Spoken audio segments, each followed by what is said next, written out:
Lio ne pourrait pas être plus heureuse. À la tête d'une famille nombreuse de 6 enfants, la chanteuse compte un nouveau membre dans son clan. Dans les colonnes de gala, ce jeudi 24 mars, elle a en effet révélé une très bonne nouvelle, elle est devenue grand-mère. Et elle a mis du temps pour révéler l'arrivée de son petit-fils, puisqu'il a pointé le bout de son nez il y a déjà 14 mois.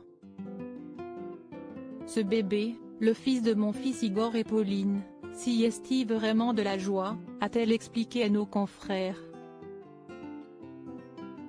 Mamie comblée, elle attend impatiemment de connaître le surnom que ce nourrisson va lui donner une fois qu'il aura grandi.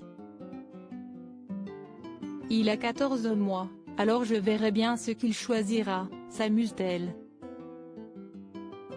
Ça ne me semble vraiment pas très important. Pour le moment, je me demande surtout où je vais le recevoir. Je resterai peut-être ce que je suis, une grand-mère nomade. Cette naissance comble de joie Lio, qui adore son rôle de chef de famille nombreuse.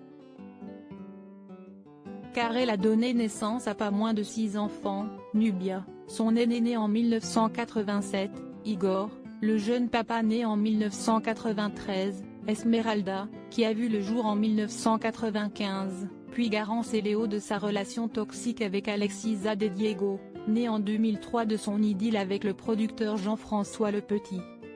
Une grande famille issue de pères différents que Lio pensait pouvoir gérer.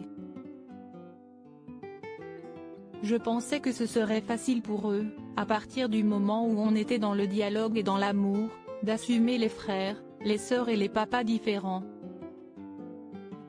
Il s'avère que non, révélait-elle à gala. Il faut beaucoup plus que le discours de l'amour, il faut poser des actes constructeurs. Moi je suis une enfant de 68, d'une génération pour laquelle les règles étaient mal vues. Lio, j'étais avec un pervers narcissique et je ne le savais pas maman poule, et désormais grand-mère comblée, Lio tente de se reconstruire après avoir vécu une terrible relation avec un homme qui la battait. Après la naissance d'Esmeralda, mon 3e enfant, j'ai rencontré un homme qui paraissait merveilleux mais dont la brutalité s'est déclenchée lorsque je suis tombée enceinte des jumelles, confiait-elle dans les colonnes de Paris Match. Il a commencé à me battre de plus en plus souvent, de plus en plus violemment. Moi, j'étais dans le déni, je lui trouvais des excuses. J'étais avec un pervers narcissique et je ne le savais pas.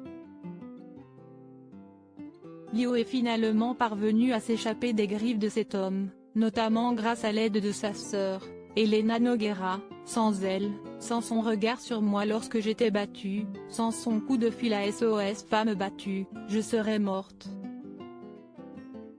Si est elle qui m'a sauvé la vie. Je lui dois tant. Loading widget.